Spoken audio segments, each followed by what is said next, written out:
candidatos. Saludamos a la doctora Caroline Ávila, académica, experta en comunicación política. Caroline, muy buenos días.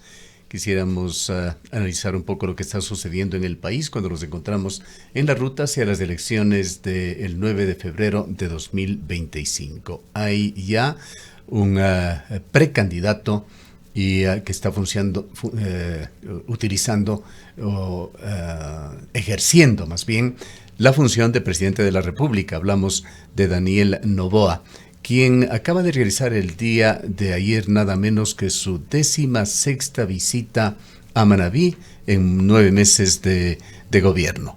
Hemos iniciado también en la introducción hablando sobre la norma que obliga a quienes ejercen el poder a pedir licencia o a renunciar para realizar campaña electoral, que de hecho oficialmente no se ha iniciado, pero sí hay precampaña ejercida por Noboa, no solamente por él, también por otros precandidatos. ¿Cómo mira usted la actual situación?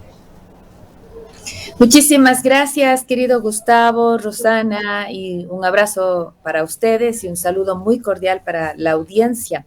Creo que lo que estamos describiendo no es sino la evidencia de esas líneas grises en las que se encuentra nuestra normativa, ¿no? Las dificultades que hay de poder aplicarla, las intenciones del legislador en relación precisamente a definir lo que implica una precampaña, qué implica ya una campaña, cómo se establece una campaña en el ámbito de lo tradicional o cómo se debería establecer en el ámbito de lo digital. Por ejemplo, veíamos en la misma línea la presentación de las candidaturas a la Asamblea de parte del Partido Social Cristiano tomada en las redes sociales, cuando todavía en principio no estamos viviendo la época electoral. Solo por poner un ejemplo, y no se diga, por ejemplo, lo que en este momento Guarderas le está acusando a la vicepresidenta Abad de una precampaña en procesos electorales de las alcaldías anteriores. Y si es que miramos las razones por las cuales hay esa acusación, fácilmente caería también víctima de esa acusación el mismo presidente Noboa. Entonces, aquí hay unas discusiones enormes sobre la fragilidad que tienen las instituciones de poder aplicar esa legislación, esa normativa, por las líneas grises que hay. En este caso muy puntual, es evidente que hay una estrategia electoral en Manabí. Ahí está un voto duro correísta, que es el voto que está combatiendo, diremos así, electoralmente hablando, la estrategia del partido, del presidente de ADN. Y precisamente por eso el número de visitas en el sector y por eso también los discursos, los mensajes de ataque al correísmo, de la expresión sobre las migajas, recordemos hace unos días atrás, sobre las mafias, por ejemplo, que también relacionan con el sector costanero, tanto en Durán como en el caso Manabí, en fin, son elementos que van en la línea de un discurso electoral. Inclusive la publicidad, a propósito de los 7 millones de inversión en publicidad gubernamental, están claramente a tono con el ataque al opositor más que en la consolidación de obra, de gestión. No es lo que está haciendo el presidente con su estrategia publicitaria, contando la gestión, ¿no es cierto? Por ejemplo, me hubiese gustado que esos 7 millones se inviertan en promover una campaña de ahorro energético a propósito de lo que se viene, sino más bien lo que se está haciendo es invirtiendo en denostar al opositor o al imaginario que tenemos de la oposición, y, por supuesto, reiterar en este concepto que quieren instalar del nuevo Ecuador, así ese concepto, como tiene, por ejemplo, muy claramente establecido Roberto Aguilar en sus artículos, no tiene contenido. O lo mismo José Hernández lo ha dicho en su columna, en Vistazo no hay, son solo palabras vacías, no hay todavía el contenido de lo que implica este nuevo Ecuador. El Código de la Democracia en el artículo 93 establece las condiciones para estas situaciones, para quienes busquen la reelección inmediata, deberán hacer uso de licencias sin remuneración desde el inicio de la campaña electoral. Es lo que se señala también para los funcionarios que vayan a una candidatura de un cargo distinto al que fueron elegidos por voto popular, señala que deben renunciar antes de presentar la solicitud de inscripción de su candidatura. Hay esta como otras muchas normas escritas. Hablábamos en nuestro anterior segmento sobre el Consejo de Participación Ciudadana y la asepsia política que deberían tener sus miembros. Escritas o no, las leyes son permanentemente burladas en Ecuador.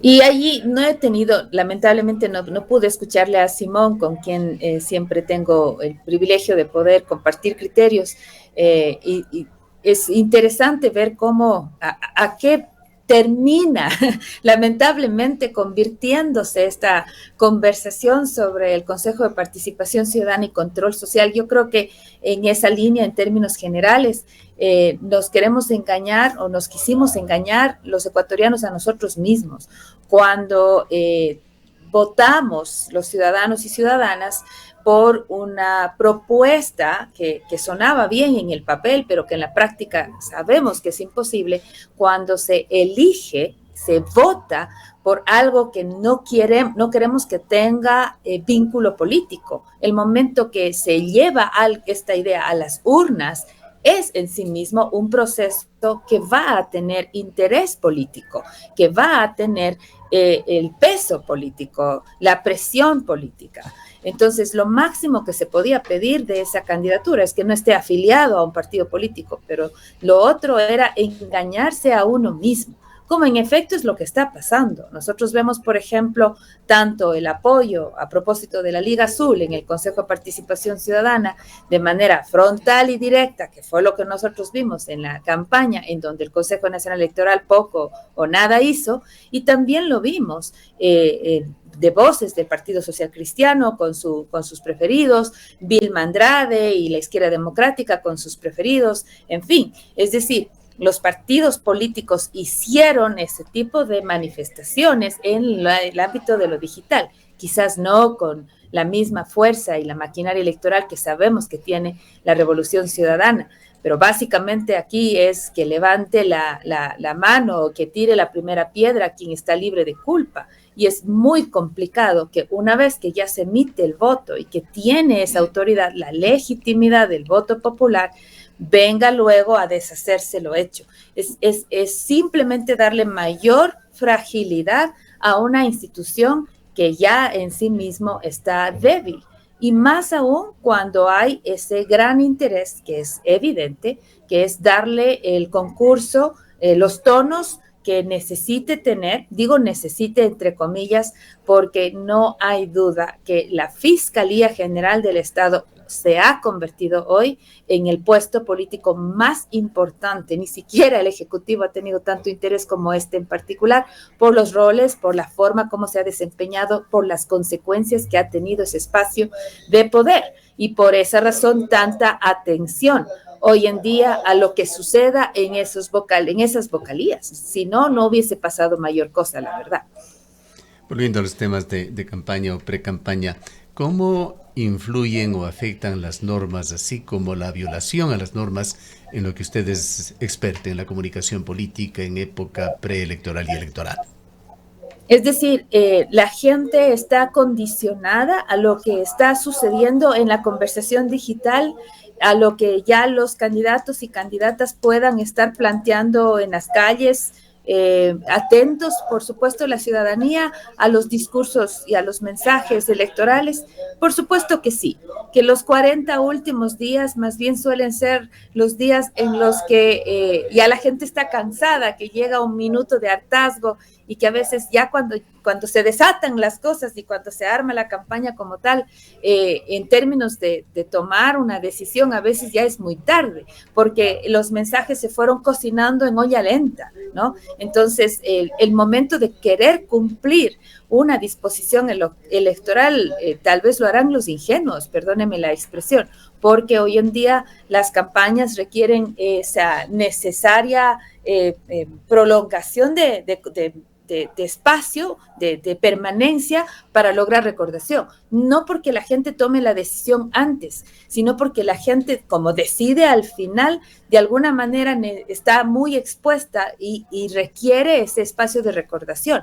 Entonces es muy difícil la forma como en este momento las campañas se vienen a dar, ¿no es cierto? Y por esa razón quizás toca hacer una revisión desde el Código de la Democracia a la normativa, a las fechas, a los plazos, inclusive en materia económica también, que muchas de las veces es un chiste el monto acordado y que lo único que hace es provocar el faltar a la norma, diremos en ese sentido, porque es imposible llevar adelante una campaña con ese nivel de prohibiciones. Me parece que todo esto implica una mejor revisión de las condiciones en las que se están dando este tipo de aspectos. Ahora, Caro, muy buenos días. El candidato presidente sin duda alguna va a tener una gran cantidad de beneficios, de infraestructura, de logística, de todo para poder promocionarse. De hecho, ya lo está haciendo. Ya comentaba hace un momento Gustavo de la cantidad de veces que ha ido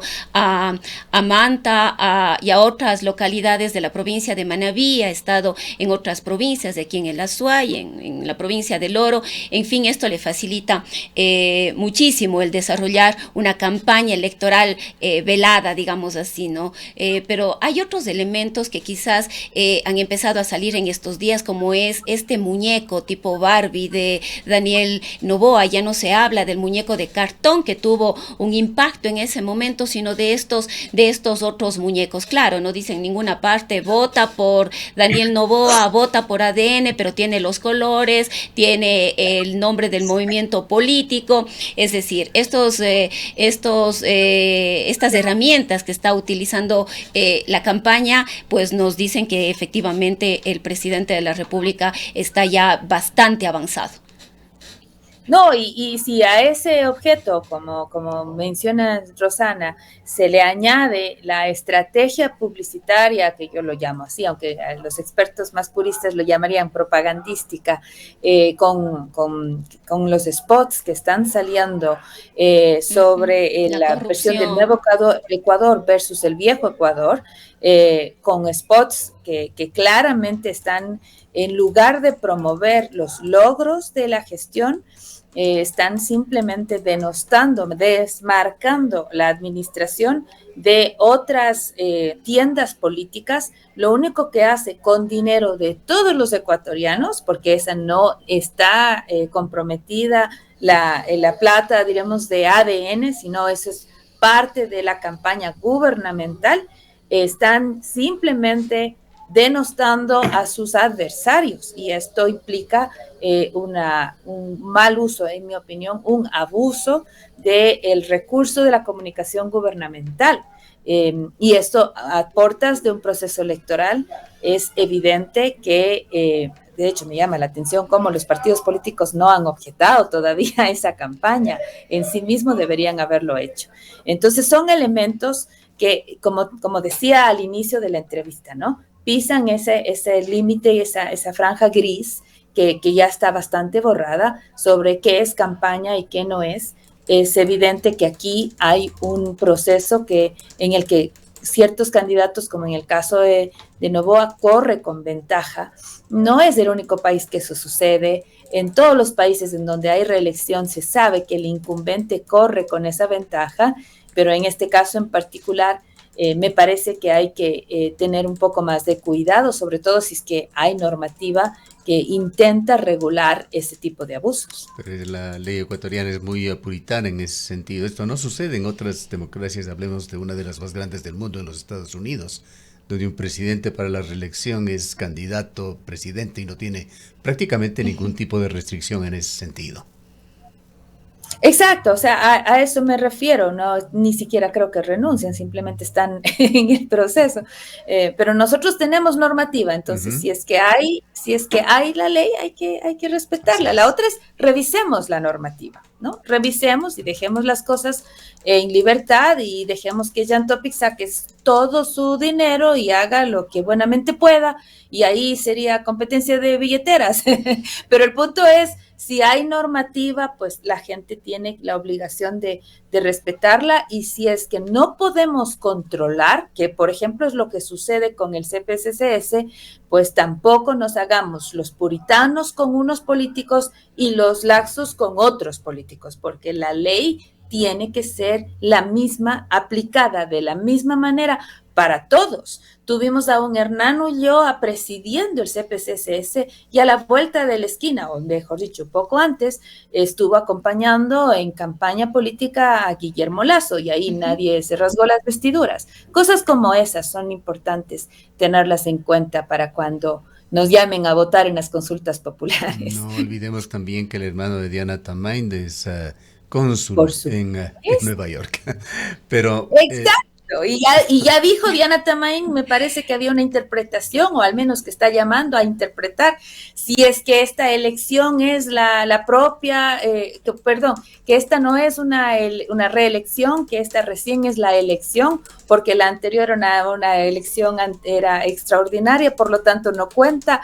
En fin, o sea, ya si queremos interpretar las cosas de la manera como estamos estirando, me parece que ya estaríamos llegando al espacio de la ciencia ficción y no del derecho, ¿no? Entonces, Caroline, ahora el presidente Noboa, sobre todo en su primera elección, fue un producto del voto joven y en consecuencia también de las redes. Yo quisiera preguntarle qué papel juegan o jugarán en esta elección los medios de comunicación tradicionales, radio, prensa y televisión, en estas épocas de redes sociales, medios nativos digitales, inteligencia artificial. Como suele suceder en el ámbito de lo tecnológico y la comunicación, no necesariamente se hablan de reemplazo, sino es un efecto acumulativo, ¿no? Es decir, no reemplazamos a la tele. Lo que viene a hacer TikTok es incorporar una segunda pantalla, un elemento adicional, un cambio de uso de hábito, y que las campañas, en este caso, cuando son inteligentes, leen esos nuevos hábitos. Entonces, no descuidan la televisión, es un elemento importante, pero incorporan sus estrategias y esfuerzos comunicacionales para que también llegue a TikTok, para que también pueda llegar a otros espacios. Y esa es un poco la dinámica en ese sentido. Y las estrategias de campaña que mejor eficiencia presentan son esas 360, es decir, aquellas que abordan tanto estrategias de tierra, de aire, estrategias que están coordinadas de la mejor manera posible, tanto en lo tradicional como en lo digital. Lo mismo sucede con la población. Aunque pareciera que son los jóvenes los que están en masa votando con Noboa, la realidad no fue así, y en los últimos procesos en los que vimos, nos dimos cuenta también de ese tipo de eventos. Incluso cuando se habla de la aprobación a la gestión gubernamental, quienes principalmente le están dando el voto a Daniel Noboa son los mayores y adultos mayores, es decir, la población mayor a 45, 50 años, y ellos no necesariamente están en TikTok. Es sumamente interesante que el esfuerzo comunicacional del presidente Noboa en las redes sociales está dándole permanencia, pero no necesariamente le está dando aprobación de gestión. Los jóvenes son bastante críticos, sobre todo en las líneas en las que el presidente ha fracasado. Una de ellas, por ejemplo, la línea ambiental. Y si es que ahora vienen los apagones, como parece que el ministro de Defensa está amenazando, eso inclusive le va a costar en el nicho en donde está logrando mayor aprobación, que es el del adulto, más bien, le va a costar allí más puntos en contra, ¿no? Es una campaña interesantísima sobre una candidatura que está liderando, no se niega, pero que sufre el problema de los que lideran, ¿no? Que no tienen mucho espacio para subir, y que una vez que entra la campaña, más bien podría comenzar a perder.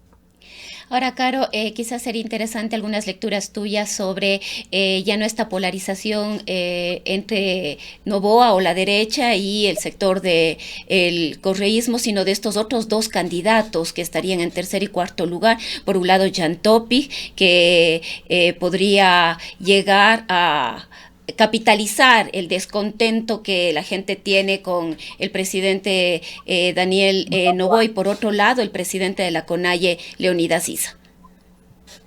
Bueno, habrá que ver todavía cómo se comporta, sobre todo Isa.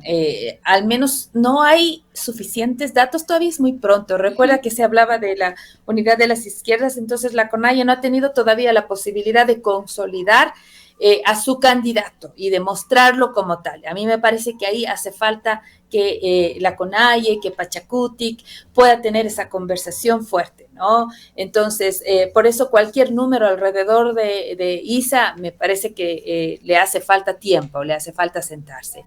En el caso de Topic, hay todavía varias cosas que no logran despojarlo de la necesidad que él tiene de poder avanzar. Sin embargo, el hecho que haya vuelto recoge a un grupo que sin duda tiene, que está pendiente de su actuación, que no le podría llamar que es un voto duro, que está todavía muy pronto como para llamarlo así, pero que por supuesto que tiene posibilidad de crecer, algo que le es más difícil a Henry Cucalón, porque Cucalón Construye, en principio estaba en la piscina más del anticorreísmo, que eso es justamente la bandera de Construye, pero que hoy en día la tiene claramente establecida ADN con Daniel Noboa. Entonces, por esa razón, ese nicho de Construye es mucho más difícil, porque le fue arrebatado por Daniel Noboa en abril pasado. En el caso de Topic, no, él tiene más opciones de crecer, sobre todo en el centro, y eso ya tocará ver cómo evoluciona una vez que la campaña avance. Esos dos candidatos van a ser de observación, sumamente interesantes. Topic, sobre todo, creo que tiene más alternativas, simplemente porque enfoca su imagen, su propuesta a uno de los objetivos más claros, algunos de los problemas más claros que la población reconoce, que es el de la inseguridad. ¿Qué piensa sobre Henry Cucalón? ¿Podrá tener algún despunte? Él viene del gobierno de Lasso, viene del socialcristianismo, hoy se presenta como candidato por Construye. A mí me parece que es un excelente candidato en términos de la preparación, la trayectoria. Particularmente creo que si hay algo que uno debe pedir de las candidaturas a la presidencia es precisamente que vengan con experiencia, con recorrido, con el buen manejo político, algo que Topic no tiene, por ejemplo. Y que cualquier persona que debería firmar por ese espacio debería mostrar ese tipo de credenciales.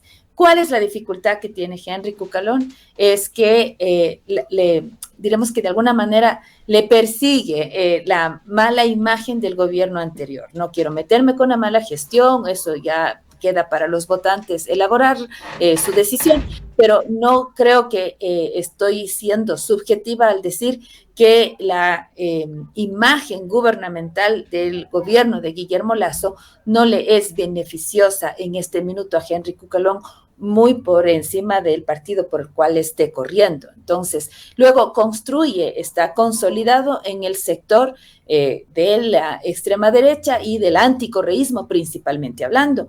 Esa línea, ese segmento está en este minuto bastante posicionado ADN, y eso le compromete mucho el espacio que Henry Cucalón pueda tener.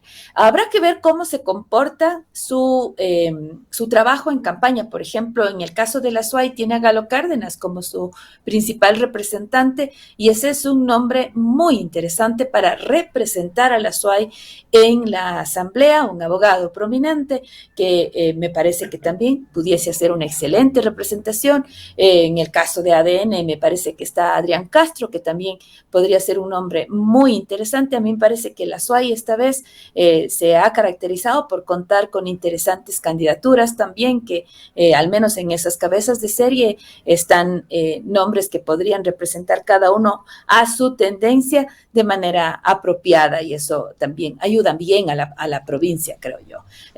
Insisto, ¿no? La dificultad que tiene Cucalón no es su trayectoria, sus credenciales, sino más bien aquellas aquellas fuerzas que le están acompañando y tal vez el posicionamiento que en este momento no le ayuda mucho por el espacio y la dinámica que la campaña en este minuto le condiciona, ¿no? Bien, continuaremos dialogando secuencialmente a lo largo de este Con proceso todo que tendrá gusto. un punto Gracias. culminante en febrero. Gracias, Carolina, por habernos Un placer. acompañado.